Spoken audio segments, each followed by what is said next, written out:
마태복음 11장.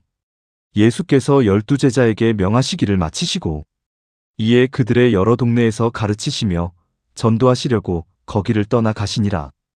요한이 옥에서 그리스도께서 하신 일을 듣고 제자들을 보내어 예수께 여짜오되 오실 그이가 당신이오니이까 우리가 다른 일을 기다리오리이까.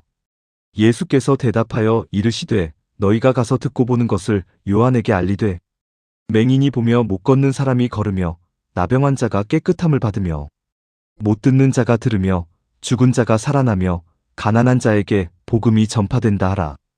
누구든지 나로 말미암아 실족하지 아니하는 자는 복이 있도다 하시니라. 그들이 떠남에 예수께서 무리에게 요한에 대하여 말씀하시되 너희가 무엇을 보려고 광야에 나갔더냐? 바람에 흔들리는 갈대냐? 그러면 너희가 무엇을 보려고 나갔더냐? 부드러운 옷 입은 사람이냐? 부드러운 옷을 입은 사람들은 왕궁에 있느니라. 그러면 너희가 어찌하여 나갔더냐? 선지자를 보기 위함이었더냐? 옳다. 내가 너희에게 이르노니 선지자보다 더 나은 자니라. 기록된 바 보라. 내가 내 사자를 내 앞에 보내노니 그가 내 길을 내 앞에 준비하리라 하신 것이 이 사람에 대한 말씀이니라. 내가 진실로 너희에게 말하노니 여자가 낳은 자 중에 세례 요한보다 큰 이가 일어남이 없도다. 그러나 천국에서는 극히 작은 자라도 그보다 크니라. 세례 요한의 때부터 지금까지 천국은 침노를 당하나니 침노하는 자는 빼앗느니라. 모든 선지자와 율법이 예언한 것은 요한까지니 만일 너희가 즐겨 받을진대 오리라 한 엘리야가 곧 이 사람이니라. 귀 있는 자는 들을지어다. 이 세대를 무엇으로 비유할까? 비유하건대 아이들이 장터에 앉아 제 동물을 불러 이르되 우리가 너희를 향하여 피리를 불어도 너희가 춤추지 않고 우리가 슬피 울어도 너희가 가슴을 치지 아니하였다 함과 같도다. 요한이 와서 먹지도 않고 마시지도 아니하매 그들이 말하기를 귀신이 들렸다 하더니 인자는 와서 먹고 마심에 말하기를 보라 먹기를 탐하고 포도주를 즐기는 사람이요 세리와 죄인의 친구로다 하니 지혜는 그 행한 일로 인하여 옳다함을 얻느니라. 예수께서 권능을 가장 많이 행하신 고을들이 회개하지 아니하므로 그때에 책망하시되 화 있을진저 고라시나 화 있을진저 벳세다야. 너희에게 행한 모든 권능을 두로와 시돈에서 행하였더라면 그들이 벌써 베옷을 입고 재에 앉아 회개하였으리라. 내가 너희에게 이르노니 심판날에 두로와 시돈이 너희보다 견디기 쉬우리라. 가버나움아 네가 하늘에까지 높아지겠느냐? 음부에까지 낮아지리라. 내게 행한 모든 권능을 소돔에서 행하였더라면 그 성이 오늘까지 있었으리라. 내가 너희에게 이르노니 심판날에 소돔 땅이 너보다 견디기 쉬우리라 하시니라. 그때에 예수께서 대답하여 이르시되 천지의 주제이신 아버지여 이것을 지혜롭고 슬기 있는 자들에게는 숨기시고 어린아이들에게는 나타내심을 감사하나이다. 옳소이다. 이렇게 된 것이 아버지의 뜻이니이다. 내 아버지께서 모든 것을 내게 주셨으니 아버지 외에는 아들을 아는 자가 없고 아들과 또 아들의 소원대로 계시를 받는 자 외에는 아버지를 아는 자가 없느니라.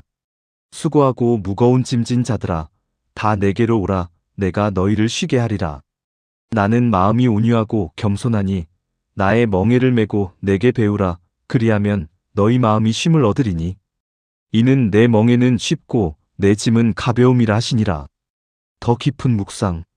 마태복음 11장에는 참으로 인간적이고 솔직한 질문이 등장합니다. 위대한 선지자 세례 요한이 깊은 감옥에서 흔들리고 있었습니다. 오실 그이가 당신이오니이까 우리가 다른 일을 기다리오리이까. 평생을 바쳐 예수님의 길을 예비했던 그였지만 차가운 감옥의 현실 앞에서 마음이 무너져 내린 것입니다.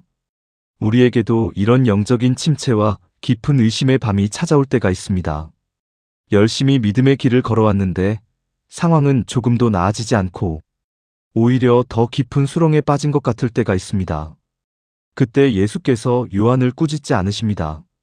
오히려 맹인이 보며 못 걷는 사람이 걸으며 가난한 자에게 복음이 전파된다는 구약의 약속이 이루어지고 있음을 다정하게 일러주십니다. 그리고 무리를 향해 요한을 여자가 낳은 자 중에 가장 큰 자라고 높여주십니다. 우리의 의심과 흔들림조차 넉넉히 품어주시는 예수님의 넓은 사랑을 보게 됩니다. 이어서 예수께서 그 시대 사람들의 영적인 무감각을 안타깝게 책망하십니다. 피리를 불어도 춤추지 않고 슬피 울어도 가슴을 치지 않는 장터의 아이들 같다고 하십니다. 하나님의 말씀이 선포되어도 기뻐할 줄 모르고 죄에 대한 경고 앞에서도 회개할 줄 모르는 굳어버린 마음입니다. 오늘 우리의 마음은 어떠합니까? 말씀을 들어도 아무런 감동이 없고 십자가의 사랑 앞에서도 눈물이 메말라 버리지는 않았습니까? 수많은 기적과 은혜를 경험하고도 여전히 교만하여 회개하지 않았던 가버나움의 모습이 혹시 나의 모습은 아닌지 돌아보아야 합니다. 마태복음 11장의 마지막은 성경 전체에서 가장 아름답고 따뜻한 초청의 말씀으로 끝을 맺습니다. 수고하고 무거운 짐진 자들아, 다 내게로 오라, 내가 너희를 쉬게 하리라. 세상은 우리에게 끊임없이 무거운 짐을 지웁니다.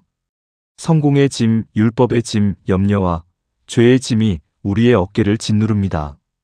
그러나 예수께서 우리를 향해 그 모든 짐을 이끌고 십자가 앞으로 나아오라고 부르십니다. 예수님의 마음은 온유하고 겸손하십니다. 주님이 주시는 멍에는 세상을 향한 무한한 사랑 안에서 매는 것이기에 결코 무겁지 않습니다. 내 힘으로 모든 것을 통제하고 이겨내려는 헛된 시도를 이제는 멈추어야 합니다. 오늘 여러분의 어깨를 짓누르고 있는 무거운 짐은 무엇입니까? 이해할 수 없는 고난 속에서 세례 요한처럼 깊은 회의와 흔들림 속에 있지는 않습니까? 마음이 차갑게 굳어져 아무런 은혜도 느끼지 못하는 영적인 무기력에 빠져 있지는 않습니까? 이제는 온유하고 겸손하신 예수님 품으로 달려가십시오.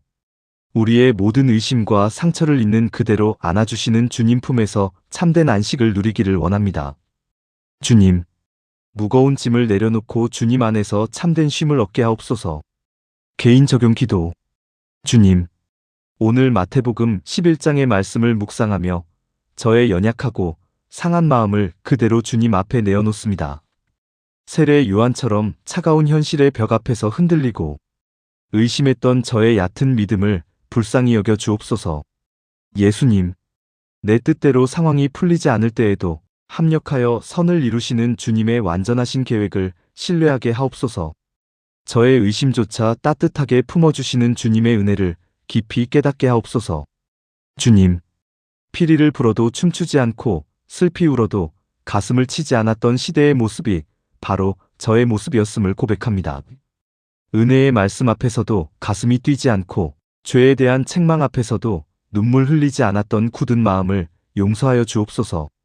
예수님, 제 안의 교만과 영적인 무감각을 십자가의 보혈로 녹여주시고 다시금 부드러운 마음으로 회복시켜 주옵소서. 말씀 앞에 민감하게 반응하며 기쁨과 애통함을 회복하는 살아있는 영혼이 되게 하옵소서. 주님, 수고하고 무거운 짐진 자들을 부르시는 그 다정하신 음성에 오늘 제 온 영혼을 기댑니다. 삶의 무거운 염려, 해결되지 않은 관계의 짐, 남몰래 흘리는 눈물을 모두 예수님 발 앞에 내려놓습니다. 예수님, 온유하고 겸손하신 주님의 멍에를 메고 주님께 참된 생명의 길을 배우게 하옵소서. 내 힘으로 발버둥 치며 살았던 고단한 삶을 멈추고 오직 주님이 주시는 하늘의 참된 평안과 쉼을 누리게 하옵소서. 오늘 하루도 짓눌린 제 어깨를 다정하게 감싸 안으시는 예수님과 동행하며 넉넉히 승리하게 하옵소서. 저의 참된 안식이 되시는 예수님의 이름으로 간절히 기도드립니다. 아멘.